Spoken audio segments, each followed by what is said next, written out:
آغاز کریں گے اس خبر کے ساتھ کہ وفاقی وزیر اطلاعات عطا اللہ تارڑ نے کہا ہے کہ وزیر اعظم کا دورہ سعودی عرب اور قطر انتہائی کامیاب رہا۔ قطر $3 ارب کی سرمایہ کاری کرے گا۔ عطا اللہ تارڑ نے کہا کہ سعودی عرب کے ساتھ مزید معاہدے ہوئے ہیں، 5 MOUs پر کام شروع ہو چکا ہے۔ سعودی عرب کی سرمایہ کاری $2.2 ارب سے بڑھ کر $2.8 ارب ہو چکی ہے۔ 27 MOUs سے بڑھ کر 34 MOUs ہو گئے ہیں۔ اس سرمایہ کاری سے پاکستان کی معیشت کو مزید تقویت ملے گی۔ وزیر اعظم محمد شہباز شریف کے دورہ قطر کا مشترکہ اعلامیہ بھی جاری کر دیا گیا۔ اعلامیے میں کہا گیا ہے کہ وزیر اعظم شہباز شریف نے قطر کے امیر شیخ تمیم بن حمد آل ثانی سے ملاقات کی۔ وزیر اعظم نے دو طرفہ تعلقات مضبوط کرنے، موجودہ تعاون کو مزید وسعت دینے کے عزم کا اظہار کیا۔ وزیر اعظم نے پاکستان میں اہم اقتصادی شعبوں میں سرمایہ کاری کے مواقع کو اجاگر کیا۔ ملاقات میں سرمایہ کاری اور تجارت پر زور دیا گیا، دیگر شعبوں میں تعاون کے مواقع پر تبادلہ خیال کیا گیا۔ اعلامیے میں کہا گیا ہے کہ امیر قطر شیخ تمیم بن حمد آل ثانی نے دونوں ممالک کے درمیان برادرانہ تعلقات کی اہمیت پر زور دیا اور اقتصادی شراکت داری، تجارتی تبادلے میں اضافے اور سرمایہ کاری کو فروغ دینے کی امید ظاہر کی۔ وزیر اعظم نے قطر کے وزیر اعظم اور وزیر خارجہ شیخ محمد بن عبد الرحمن آل ثانی سے بھی ملاقات کی۔ دورہ قطر میں فریقین نے موجودہ چیلنجز سے نمٹنے کے لیے پرامن حل اور مشترکہ کوششوں کی اہمیت پر زور دیا۔ خبر دیں گے آپ کو بلوچستان سے، جہاں کے شہر مستونگ میں گرلز اسکول کے باہر بم دھماکے میں جاں بحق افراد کی تعداد 9 ہو گئی ہے، جبکہ 30 سے زائد زخمی ہیں۔ جاں بحق ہونے والے اسکول جانے والے 4 بچیاں، 1 بچہ، 1 پولیس اہلکار اور 3 راہگیر شامل ہیں۔ راولپنڈی اڈیالہ جیل میں امریکی سفارت خانے کے 3 رکنی وفد کی آمد۔ جیل میں بند 3 امریکی شہریوں سے امریکی سفارت خانے کے وفد کی ملاقات۔ جیل ذرائع کے مطابق ملاقات کونسلر رسائی کے تحت دی گئی۔ جیل ذرائع نے بتایا کہ امریکی ایمبیسی وفد نے فارن ایکٹ میں گرفتار 3 امریکی شہریوں سے ملاقات کی ہے۔ ملاقات ایڈیشنل سپرنٹینڈنٹ دفتر میں کرائی گئی۔ 1 گھنٹہ ملاقات جاری رہی۔ وفد کو امریکی شہریوں عابد ملک، صدیقہ سعید، ایلیکس پلیڈو تک کونسلر رسائی دی گئی۔ امریکی وفد میں عرفان جان، مائک مرفی اور راہیل جاوید شامل تھے۔ امریکی وفد ملاقات کے بعد اڈیالہ جیل سے واپس روانہ ہو گیا۔ مشیر اطلاعات خیبر پختونخوا بیرسٹر سیف نے پی ٹی آئی کے اسٹیبلشمنٹ سے رابطوں کی تصدیق کر دی۔ انہوں نے کہا کہ جو لوگ جمہوریت کو دوبارہ اپنی راہ پر لا سکتے ہیں، پی ٹی آئی ان سے رابطے میں ہے۔ جیو نیوز کے پروگرام نیا پاکستان میں بیرسٹر سیف نے کہا کہ ہماری کوشش ہے کہ اسٹیبلشمنٹ سمیت تمام فریقین سے پی ٹی آئی کی انڈرسٹینڈنگ ہو تاکہ بانی پی ٹی آئی اور دیگر رہنما رہا ہو سکیں۔ احتجاج اگر سڑکوں پہ ہے تو وہ بھی جاری ہے، ساتھ ہی ساتھ یقیناً رابطے بھی ہیں جن لوگوں کے ساتھ بھی ہم سمجھتے ہیں کہ وہ اس سلسلے میں کوئی کردار ادا کر سکتے ہیں پاکستان میں جمہوریت کو دوبارہ سے اپنی راستے پہ گامزن کرنے کے، تو ان کے ساتھ ہمارے رابطے ہیں اور ہم کوشش کر رہے ہیں کہ کس قسم کے لوگ ہیں جن سے رابطے ہیں جمہوریت بحال کرنے کے؟ دیکھیں اسٹیبلشمنٹ بھی ہے پاکستان میں، اس بات سے کوئی بھی انکار نہیں کر سکتا کہ اسٹیبلشمنٹ کا ایک اہم کردار ہے تمام معاملات میں۔ اسٹیبلشمنٹ پاکستانی کے اس کا حصہ ہے سسٹم کا، ان کے ساتھ بھی along with others ہماری کوشش ہے کہ ہماری انڈرسٹینڈنگ بنے اور ہم ان کو خان صاحب کو رہا کریں، پارٹی کے دیگر رہنماؤں کو رہا کریں، اور خان صاحب نے خود بار بار کہا ہے کہ میں اسٹیبلشمنٹ سے رابطے تیار ہوں بات کرنے کو اگر اسٹیبلشمنٹ میرے ساتھ بات کرے گی۔ ٹارگٹ وہی ہوگا، ٹارگٹ جو ہے کوئی ڈیل نہیں ہوگی، ٹارگٹ صرف اور صرف پاکستان میں جمہوری اقدار کی بحالی اور جو جمہوری حقوق غصب کیے گئے ہیں اور جن کو سلب کیا گیا ہے ان کی دوبارہ جو ہے بحالی، یہ ہمارا ٹارگٹ ہے اور وہ جاری ہے۔ ڈیولپ کرنے کی کوشش ہے، تو کیا یہی انڈرسٹینڈنگ ہے جس کے نتیجے میں پھر بشرا بی بی کی اور عمران خان صاحب کی ہمشیراؤں کی رہائی ہوئی ہے؟ سمجھتا ہوں کہ کیسز بنانے والوں کو پتہ چل گیا ہے کہ غیر بے بنیاد اور غیر قانونی کیسز بنانے کا کوئی فائدہ نہیں ہے، اس لیے ہائی کورٹ نے جب ضمانت دی تو اس کے بعد کوئی اور کیس نہیں بنا، اور جو پرانے کیسز تھے ان میں ان کو تقریباً تمام میں ریلیف مل چکا ہے۔ تو اس لیے میں یہ سمجھتا ہوں کہ قانون کے دائرے میں رہتے ہوئے، آئین کے دائرے میں رہتے ہوئے اور جمہوری اقدار کی بحالی کے لیے ہم جو ہے جدوجہد جاری رکھے ہوئے ہیں۔ مسلم لیگ نون کے سینیٹر طلال چودھری نے کہا ہے کہ پی ٹی آئی کا احتجاج کامیاب نہیں ہوا، وہ اپنے تمام اہداف میں ناکام ہو چکے ہیں۔ جیو نیوز کے پروگرام آج شاہزیب خانزادہ کے ساتھ میں بات چیت کرتے ہوئے انہوں نے کہا کہ پی ٹی آئی اب بات ٹرمپ تک لے کے آئی ہے کہ ٹرمپ آئے گا تو چھڑائے گا۔ عمران خان صاحب خاموش ہو گئے ہیں, بشرا بی بی رہا ہو گئی ہیں, وہ کہ ہمارے کارکن بھی رہا ہو رہے ہیں, ڈیل ہماری کوئی نہیں ہے, ایک انڈرسٹینڈنگ ضرور ہو گئی ہے. ان کی انڈرسٹینڈنگ آپ کی مس انڈرسٹینڈنگ میں تو نہیں بدل جائے گی. یہ ہار چکے ہیں اور لڑائی بڑی لمبی ہوئی ہے. یہ عدم اعتماد سے شروع ہوئی, انہوں نے تحریک اس وقت شروع کی, اس کے بعد آرمی چیف کو روکنے کے لیے اس کی اپوائنٹمنٹ, لانگ مارچ کیا, ناکام ہوئے. الیکشنز اپنی مرضی سے, اسمبلیاں توڑ کے اپنی مرضی سے کروانے کی کوشش کی, وہ وقت پہ ہوئے. 9 مئی کی بغاوت ہوئی, وہ ناکام ہوئی. اب تو بات آ گئی ہے ٹرمپ تک کہ وہ آئے گا تو وہ ہمیں چھڑائے گا. اور بات یہ ہے کہ سیاسی طور پر نہ یہ انقلاب لا سکے اور نہ کوئی اتنی بڑی ریزسٹنس یا تحریک چلا سکے. اور پولیٹیکلی بھی ہم کانفیڈنٹ ہیں 26ویں ترمیم کے بعد کہ ان کے وہ تمام اہداف جس سے ناکام ہونے کے بعد وہ مایوس ہیں, ٹوٹ پھوٹ کا شکار ہیں. اندر ان کے بہت ڈویژن ہے, بہن کچھ کہتی ہے, بھابھی کچھ کہتی ہے, کے پی کے گروپ کچھ کہتا ہے, لاہوری گروپ کچھ کہتا ہے. اس لیے یہ اس وقت مایوس بھی ہیں. حکومت کانفیڈنٹ ہے, ادارے ساتھ کھڑے ہیں, اور یہ ہم سمجھتے ہیں کہ یہ آج تک کی کامیابی, پولیٹیکل سٹیبلٹی, یہ اداروں کی معاونت سے, ان کی سوچ کی کنسسٹنسی سے, اور ان کے بھرپور جو فیصلہ ہے کہ پاکستان کو اب آگے بڑھنا ہے, کسی کو لاڈلا نہیں بنانا, اس کی وجہ سے ہے. اور یہ آپ دیکھ کوئی تبدیلی نہیں آئے گی. جے یو آئی کے سینیٹر کامران مرتضیٰ نے کہا ہے کہ حکومت تباہی کے راستے پر چل رہی ہے اور 26ویں آئینی ترمیم کے پہلے تجربے کے بعد مایوس ہے. اب یہ دوسرا تجربہ کرنے جا رہے ہیں, وہ بھی اچھا نہیں ہوگا. جیو نیوز کے پروگرام آج شاہزیب خانزادہ کے ساتھ میں بات چیت کرتے ہوئے انہوں نے کہا کہ تحریک انصاف کے ساتھ مل کر ہمارے احتجاج کی بات قبل از وقت ہے.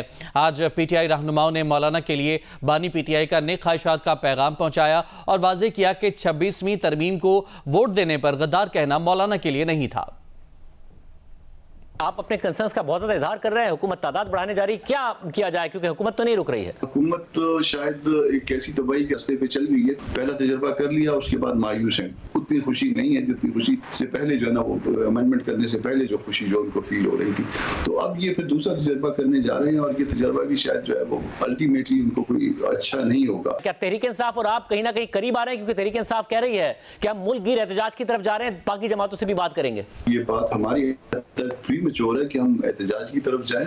بہرحال آج تحریک انصاف کی طرف سے عمران خان کا ویل وشز کا پیغام آیا تھا تھرو اسد قیصر صاحب اور علی ظفر صاحب مولانا کے لیے. وہ میں نے آج کنوے کیا ہے, اور میں نے ان کو گلہ بھی کیا تھا کہ آپ نے کہا کہ جنہوں نے 26ویں ترمیم پہ جو ہے وہ ووٹ دیا, آپ نے ان کو غدار کہا, اور انہوں نے کہا کہ نہیں, مولانا کے بارے میں تو ہم نے ایسی بات نہیں کی ہے. ظفر صاحب نے یہ بھی کہا کہ رؤفت صاحب کا جیتنا اس بات کی نشاندہی ہے کہ 26ویں آئینی ترمیم کو سپریم کورٹ کے وکلا نے قبول کر لیا ہے. قبول ہو گئے نا, وہ قبول ہو گئے, کیونکہ اس میں ایسے ہے کہ وکلا میں مطلب ہم اس گروپ میں, آسما والے گروپ میں دو, آپ سمجھ لیں کہ 2 سوچ رکھنے والے لوگ تھے. دونوں سوچ رکھنے والے جو ہے نا وہ ود ان گروپ کے معاملات وہ سپورٹ کر رہے تھے رؤفت صاحب کو, اور اگر یہ بھی سپورٹ کرتے تو ہم ان کو زیادہ انڈیپینڈنٹ ایک شخص کے طور پہ, ایک زیادہ انڈیپینڈنٹ صدر کی صورت میں سامنے لاتے, اور اس کا پی ٹی آئی کو بھی شاید فائدہ پہنچتا, مگر پی ٹی آئی جو ہے نا وہ ہمیشہ آخر میں اپنا فائدے کو نقصان میں بدل دیتی ہے. سینٹ کی قائمہ کمیٹی قانون و انصاف نے سپریم کورٹ کے ججز کی تعداد 25 کرنے کی منظوری دے دی ہے. اگلے مرحلے میں ہائی کورٹ کے ججز کی تعداد بڑھائی جائے گی. حکومتی ارکان نے کہا کہ ججز کی تعداد بڑھانے کا مقصد زیر التوا کیسز میں کمی لانا ہے. حیدر شرازی کی رپورٹ. فاروق ایچ نائک کی زیر صدارت سینٹ کی قائمہ کمیٹی قانون و انصاف نے کثرت رائے سے سپریم کورٹ کے ججز کی تعداد 25 کرنے کی منظوری دی. چیئرمین کمیٹی نے کہا سپریم کورٹ میں چیف جسٹس کے علاوہ 24 ججز ہوں گے. جمعیت علماء اسلام اور پاکستان تحریک انصاف نے ججز کی تعداد بڑھانے کی مخالفت کی. پی ٹی آئی رہنما حامد خان نے کہا قانون سازی کے طریقہ کار پر اختلاف ہے, یہ عدلیہ کی آزادی پر حملہ ہے, مرضی کے فیصلے نہیں آ رہے تو ججز کی تعداد بڑھائی جا رہی ہے. جے یو آئی کے سینیٹر کامران مرتضیٰ نے کہا تعداد بڑھا کر اپنی مرضی کے ججز کو سپریم کورٹ لایا جا رہا ہے. 25 اکتوبر کے بعد ججز بہترین انداز سے کام کر رہے ہیں, تعداد بڑھانے کی ضرورت نہیں. پیپلز پارٹی کے سینیٹر شہادت آوان نے کہا سپریم کورٹ ججز کی کم از کم تعداد 21 لازمی کرنی چاہیے. زیر التوا کیسز کی تعداد کا جواب نہ ملنے پر چیئرمین کمیٹی نے سیکرٹری قانون سے استفسار کیا. اگر اخبار بتا سکتا ہے کہ مقدمات کی تعداد 60,000 ہے تو آپ کو علم کیوں نہیں؟ جواب دینے کے لیے کتنا وقت چاہیے؟ سیکرٹری قانون نے کہا کم از کم 3 ہفتے دیں۔ کمیٹی اجلاس کے بعد مسلم لیگ نون کے سینیٹر خلیل طاہر نے بتایا یہ سینیٹر عبد القادر کا پرائیویٹ ممبر بل تھا۔ بل کی کامران مرتضی اور حامد خان نے مخالفت کی۔ ہائی کورٹ میں بھی ججز کی تعداد بڑھائی جائے گی۔ انسداد دہشت گردی قانون میں ترمیم قومی اسمبلی میں پیش کر دی گئی۔ ترمیمی بل کے تحت کسی بھی مشتبہ شخص کو 3 ماہ حراست میں لیا جا سکے گا۔ ڈپٹی اسپیکر نے بل متعلقہ کمیٹی کو بھجوا دیا۔ آصف بشیر چودھری کی رپورٹ دیکھیے۔ انسداد دہشت گردی ترمیمی بل 2024 قومی اسمبلی میں وزیر قانون اعظم نذیر تارڑ نے پیش کیا، جسے متعلقہ اسٹینڈنگ کمیٹی کو بھجوا دیا گیا۔ مجوزہ ترمیم کے تحت مسلح افواج اور قانون نافذ کرنے والے اداروں کو ملکی سلامتی، دفاع اور امن و امان سے متعلق جرائم میں ملوث کسی شخص کو 3 ماہ تک حراست میں رکھنے کا اختیار ہوگا۔ تاوان، بھتہ خوری، ٹارگٹ کلنگ اور اغوا سے متعلق جرم پر بھی 3 ماہ تک زیر حراست رکھا جا سکے گا۔ ترمیم کے تحت حراست یا نظر بندی کے دوران ملزم کو شفاف ٹرائل کا حق دیا جائے گا۔ 3 ماہ سے زائد نظر بندی آرٹیکل 10A کے تحت ہو سکے گی۔ الزامات کی تحقیقات JIT کرے گی۔ JIT مسلح افواج، civil arm forces, intelligence agencies کے نمائندوں اور SP پولیس پر مشتمل ہوگی۔ انسداد دہشت گردی ایکٹ کی شق 11 کی ذیلی شق 4E میں ترمیم وفاقی وزیر داخلہ محسن نقوی کی جانب سے لائی گئی ہے۔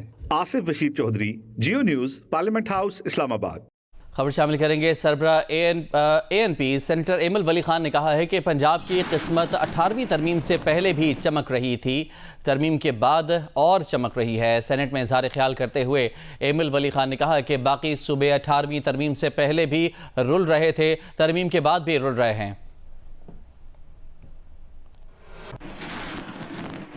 بجلی کی مد میں جو پختونخوا کا حق بنتا ہے اس میں کتنا دیا ہے، باقی اگر ایک تفصیل مل جائے، باقی جو پنجاب کی قسمت ہے وہ 18 امنڈمنٹ سے پہلے بھی چمکی ہوئی تھی اور بعد میں بھی چمکی ہوئی ہے، لیکن جو باقی صوبے ہیں وہ بیچارے رول رہے ہوتے ہیں۔ وہ 18 امنڈمنٹ سے پہلے بھی رول رہے تھے اور 18 امنڈمنٹ زبردستی کامیاب کر کے پھر بھی رول رہے ہیں۔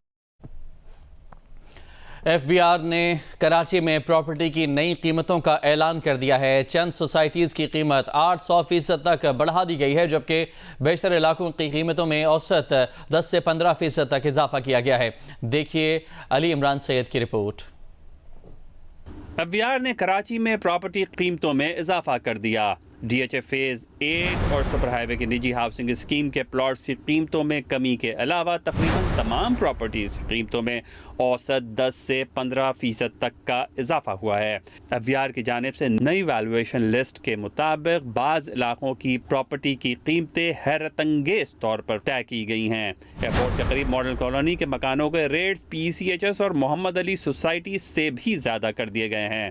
ماڈل کے مکان کے فی اسکوائر فٹ ریٹس 12,200 روپے جبکہ محمد علی سوسائٹی کے 10,200 روپے فکس کیے گئے ہیں۔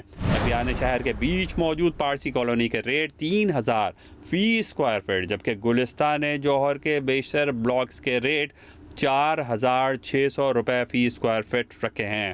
نیشنل اسٹیڈیم کے قریب ایک سرکاری ادارے کی ہاؤسنگ سوسائٹی کے ریٹس 11,250 روپے سے بڑھا کر 55,000 روپے فی اسکوائر فٹ کیے گئے ہیں، جو سب سے بڑا اضافہ ہے۔ سپر ہائی وے پر موجود بڑی نجی ہاؤسنگ اسکیم کے مکانوں کے ریٹس 40% بڑھائے گئے ہیں جبکہ پلاٹس کے ریٹس 20% کم کیے گئے ہیں۔ نئی ویلیویشن میں مکان پرانا ہونے پر ویلیو کی کمی روک دی گئی ہے۔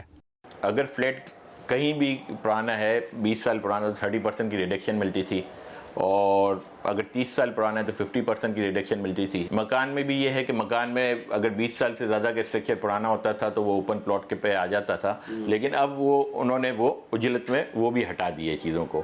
پراپرٹی ماہرین کے مطابق کیونکہ بیشتر ہاؤسنگ سوسائٹیز یا علاقوں کے ریٹس مناسب حد تک بڑھائے گئے ہیں، اس لیے ریئل اسٹیٹ سیکٹر میں شکوک و شبہات کا خاتمہ ممکن ہو سکے گا اور پراپرٹی کاروبار میں بہتری کا امکان پیدا ہو جائے گا۔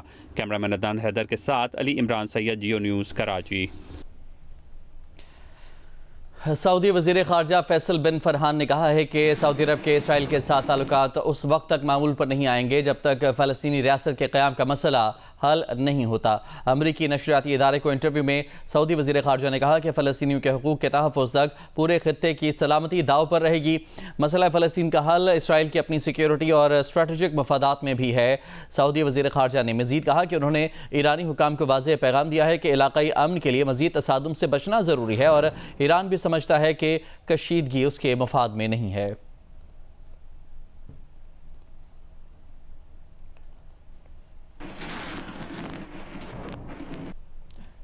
غزہ میں حماس سے جھڑپوں میں 366 اسرائیلی فوجی ہلاک ہو گئے۔